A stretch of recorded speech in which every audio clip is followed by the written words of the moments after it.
Hi, welcome all to our new webinar of Coperitas. And today I'm joined by Daila, our business partner. Please let's go to the introduction. Daila, welcome. Thank you, Mike. Thanks a lot and welcome everybody.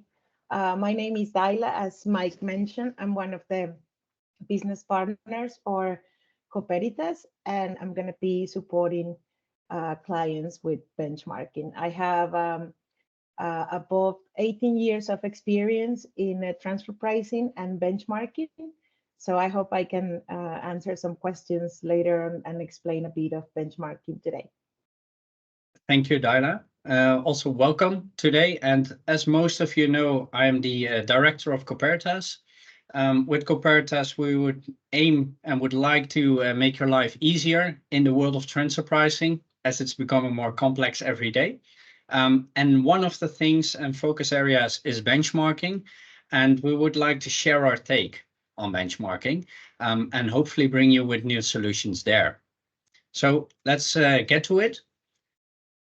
First, we start with an introduction about benchmarking, because there can also be participants today that are not on par with, let's say, the knowledge about benchmarking, what it is for, and how it generally works.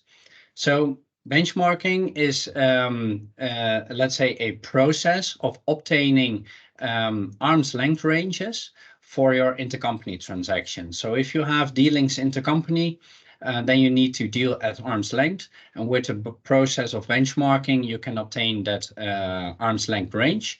And you can use it for price setting or price testing. So if you have a new transaction, you would like to set a price for the transaction, and then benchmarking can help you to set that price, or you can use it for price testing, and it's afterwards to test whether your prices are at arm's length. I think, Daila, maybe a valid point here is, as you're in LATAM, do you see any differences between the EU, where you worked previously, and LATAM nowadays? Yes, there are some differences in benchmarking depending on the region that you are analyzing. So basically, I think that the main difference is the type of data that we use for benchmarking. For example, in Latin America, we use mainly public listed companies, while in Europe, we utilize public listed companies and also private companies. So the amount of data and the volume that we have to work with is way different. Then, of course, every jurisdiction has different special needs. For example, I'm currently working in Mexico, and Mexican tax authorities require that benchmarking is done using the financial data of the year of the analysis. So, for example, if we're doing documentation for 2023, then we need to use financial information for 2023. While in Europe, it's okay to use 3 years data for analysis. So that's one of the main differences that I have seen. But of course, there might be other differences that are applicable to the jurisdictions. Okay, thank you, Daila. I think also to add to that, it also is a different in the need of data then. So where in LATAM you need the data of that year specific, which is sometimes quite hard to get because it's the same year. And in Europe, we are, let's say, looking 1 year behind, when then it's easier to obtain the data. And then you will also see it in availability of the data. Yes, exactly. That also brings us to the next topic, the trends. We see two trends picking up why benchmarking getting more and more important every day. Because we see with globalization, we see more intercompany transactions, we see more categories rising, the volumes increasing, because globalization enables us to deal, let's say, globally and across countries. And I think the second one is, we always talk about developing TP countries. And just to clear up the fuzz in the room a bit there, it's not developing countries, like economically, but developing TP countries. And those are the countries which has new TP regulations. In the past, we saw that they started, let's say, with limited knowledge and limited regulations. So there was always like a safe harbor approach. or there wasn't even anything asked about the benchmarking. But now we see that every country with new TP regulations directly requires a benchmark study, which is already quite some standard if you're active in that country, that you need to comply with it.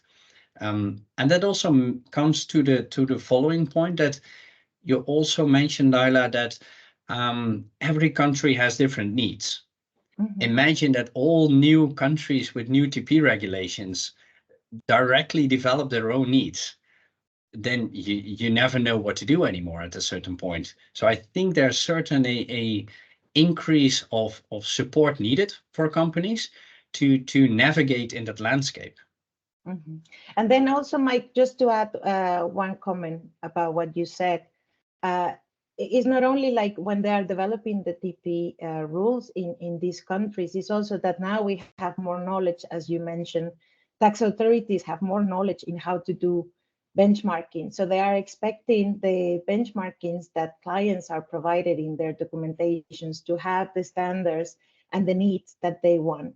So the more knowledge that there is in transfer pricing, the more scrutiny could be as well. So that's why we want the benchmarking analysis to be defendable towards tax authorities in different jurisdictions.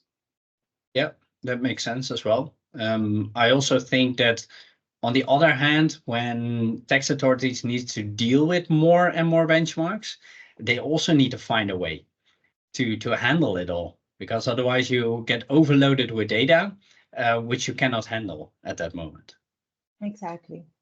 If we then go to the next topic, our experiences in terms of benchmarking, and that also brings me to the reason why we're here today about benchmarking, because at Coperitas we do all stuff within transfer pricing. We do the operational part of transfer pricing, we do the entity management as a basis of your transfer pricing, we do the documentation, the full compliance circle. And one of the questions we regularly get asked is, Mike, can you also provide benchmark studies? And up until today, we did not. We just refer to all the consultants, as most of our clients have their own benchmarks already. And as of today, we can also provide people with solutions there. And that's also one of the two reasons is that we see that a lot of clients, smaller companies especially, don't have the budgets to invest in expensive databases. We all know the one position of Moody's, Bureau van Dijk, has in the world, and it's not always accessible by all the parties. Is that also something you see, Dyla? Yes, exactly. I mean, as a consultant, databases prices are increasing all the time. So, of course, if we want to use the databases for our benchmarks, then we're required to pay high fees every year for databases. So definitely this is something that is increasing in every country. Yeah, and we want to make it available to all the companies and clients, whatever their needs are, because that also brings me to the second part, the different needs. We can distinguish different type of clients and their needs. So if we focus on multinationals with tax teams, you have tax teams with TP knowledge. They might want a benchmark in-house. We have clients, multinationals with limited TP knowledge. They prefer maybe to outsource the benchmarking. But we also have the intermediary market with tax and law firms. And there we see the same people with TP knowledge who would love to benchmark, but simply cannot afford the access to the database. Or we have the more like accounting firms with limited TP knowledge, but they have to comply towards their clients and offer TP services. Otherwise, they will be out of the market soon, and other companies will take up their clients as they can provide the services. So you need a certain threshold in benchmarking knowledge and budgets to do benchmarking at first. And I think we can divide it into 3 options. also the options we offer together. And the first thing, we have a pragmatic solution, which is like a market overview. So there are also low volume transactions and less evolving countries in TP, where you can use a market overview as a basic range to price your transactions. So if the risk is not that high, you still can comply with transfer pricing and the arm's length principle if you know where the ranges are. So that's more like a pragmatic approach. Then you have the in-house benchmarking. So one of the problems we see with clients is that the expensive databases prevent them to do in-house benchmarking, and they leave it to the consultants, where the consultants, of course, charge per benchmark study. So it can be on budgetary reasons to not go for the consultant and wanting to do benchmarking in-house, but simply you cannot do it due to budgets. And the last part is the outsourcing option. I think this is a valid option for people who love to have the quality in the benchmark studies, who would love to people, let's say, checking their benchmark studies and then do not spending any time on it. So if you have the resources but don't want to spend time on benchmarking, I think that's a good one to do. This is also one of your expertise, Daila. So providing the clients with decent support in terms of benchmarking. Yes, and maybe just to add, Mike, I haven't been a consultant always. I have been a consultant, but I have been also a client. So I was working for a Nordic bank a couple of years ago, and I was there in the in-house team basically for about 3 years or 3 years and a half. And in there, I can give you a bit of the kind of like the struggle that clients have in relation to benchmarking. So for example, in my case, I have the knowledge to do benchmarking, but in that particular position, we didn't have the databases to be able to do the benchmarking in-house. If I would have a solution like Coperitas back then it would have been possible for me as a client to do the benchmarking in-house without the need of getting the benchmarks from consultants, because we know that consultants can have higher fees, and the fact that they are using databases can give us some kind of monopoly option there to kind of like charge more for benchmarking.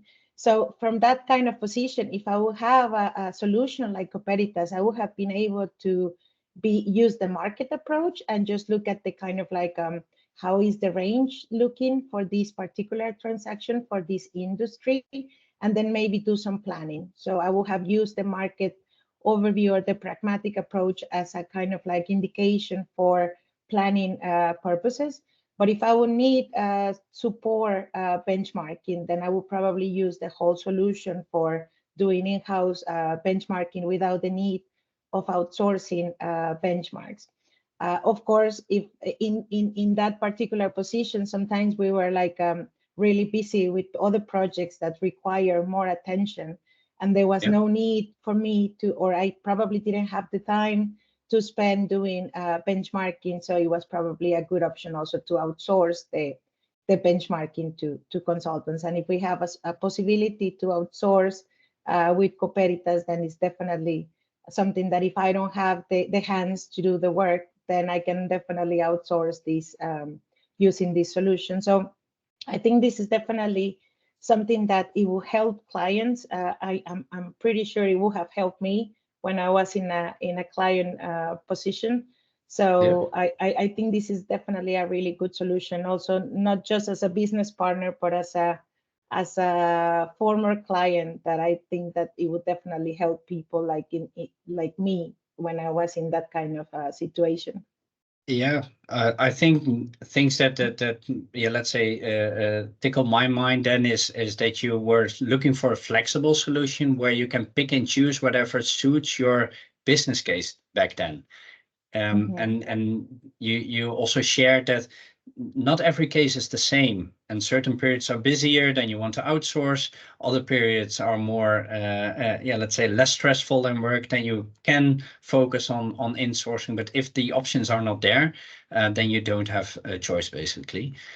So let's bring it to the people, all the choices. And we also can put these into a benchmarking quadrant, where we have two parameters. The first is the TP knowledge. I think you already introduced that one, Darla. And the other one is the volume of intercompany transactions. What we see based on experiences, if the TP knowledge is higher, then there's more chance you want to do in-house benchmarking, or due to time you want to outsource. If the risk also increases with larger volume transactions, then you preferably want to outsource, have an expert opinion, or still want to insource. The market overview can also be more preferential. Like you said, when you want to do price setting upfront, you want to have a feeling about the ranges in your market, or if the risk regarding the transactions are a bit lower. So you can put it in a quadrant, you can pinpoint where your current situation is, and then you can pick and choose whatever fits best. What we also experience a lot is people with less TP knowledge and high volume intercompany transactions. And those people are always preferring outsourcing. I think there's no choice there left, because you need to know for your clients or for your own company that the quality is good. So you're left with outsourcing possibility. So I think it's still a viable one for a lot of clients. Then I would like to focus on our solutions, dive a bit deeper into the solutions. As said, the pragmatic approach might be more interesting for low volume transactions, or for price testing or setting with smaller budgets. So get a first indication, you know where to start. And in the end, it's not costly at all. Then we have in-house benchmarking. This is where the professionals lack the data to even do benchmarking in-house.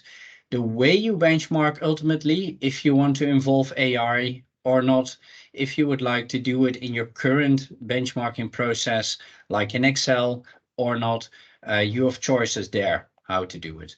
But we can certainly deliver the data in the end. And I think one of the things is that the professionals might not be able to invest in the annual database subscriptions, because we all know the fee structure of the well-known databases, and it's usually not supporting your business case internally. And at last, the outsourcing, I think that's a good one if you're have limited time resources, like you already described, Ayla, or if you have more risk involved in your transactions, then you might consider outsourcing, or more like a hybrid form, where you do the benchmark on an insourced way of working, but you have an expert reviewing your benchmark. It can also save a lot of costs. So you need a flexible partner there who can think with you in line with your needs. Then how it works. In Coperitas, you can fill out a Q&A for, of course, the search strategy in the database. And in the end, based on your chosen option, you get the deliverable on Coperitas. So if you only require the market range, you get the market range in your solution. If you require the data for in-house benchmarking, then you receive the data in Coperitas. Or you want to outsource, and then you receive the full report in your Coperitas environment. So it still acts as a central point of information with all relevant information regarding transfer pricing. So it's like an add-on on your existing Coperitas environment, where you might already do the documentation or the operational part of transfer pricing, and then you can add the benchmarking as an add-on to it. Then we also compared the database quality with the Bureau van Dijk's, the Moody's database. Not to focus on every inch and every percentage here, but what we saw is that the database quality is quite high of our database. That all the ranges, we did searches in Moody's, and we did the searches in our database, and the margins of the whole data set of the same strategy are quite similar to each other. So if we look at the manufacturing one, it's quite close, even the minimum of the range and the maximum of the range. With warehousing, we see that the maximum is a bit higher. So it can be after manual review that some of the maximums fall out and the range get lower, but it's certainly in there. And with contract R&D, one of the harder ones to benchmark, we see also that the range is quite similar. So we also can prove to you that the quality of this database is not less than the Bureau van Dijk ones. But it also depends on your region and your requirements. If you want very specific local comparables, then it could be the case that it's not in this database, but we need to see it on a case-by-case basis. We try and train and test as much as possible to get more knowledge here. Daila, do you also see difference if you look at this overview? Do you think that Bureau van Dijk will lose its position as a monopoly over time, or do you think still seeing this that it's let's say the one and only provider in here? No. I mean, definitely depending on the region. I mean, there are some jurisdictions that they are not using Bureau van Dijk. I mean, it's not a must, basically, that you have to use this database. I mean, there are many databases in the market, and at the end of the day, what is important is kind of like the set that you are selecting at the end of the data sets that you are getting, basically. So there might be differences, and I'm assuming that the differences in here is based on the database, that it could be like a few more companies in one and in the other. So of course, I mean, there might be differences because in one database you can get 100 companies to review, and in the other one maybe like 78. So yeah. I mean, from that point of view, of course, there might be differences in the final set of 10 companies that you use for comparables. But what is important, in my opinion, is that regardless of the database that you use, that the companies that you are selecting for your final set, they are defendable, they are supportable for the pricing, and they are as comparable as your transaction under analysis. So if you are able to defend those 10 companies, regardless of the database that you use, then tax authorities shouldn't make changes or shouldn't be against your analysis, basically.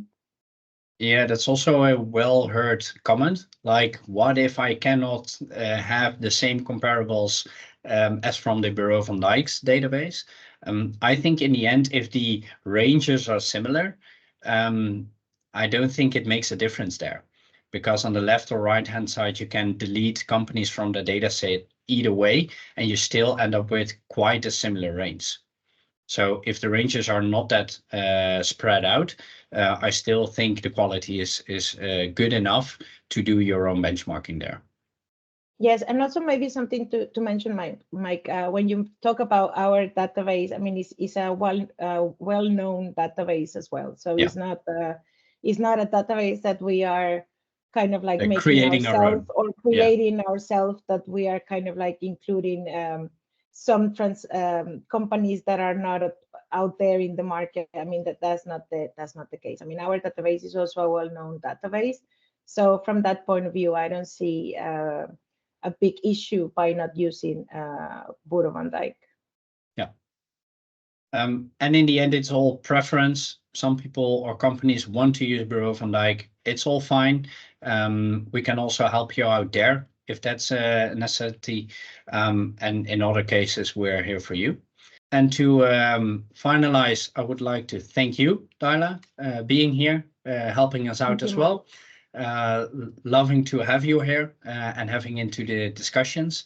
And to all the participants and viewers, thank you for viewing and listening to us. And we hope to see you in the future. Thank you. Thank you, Mike.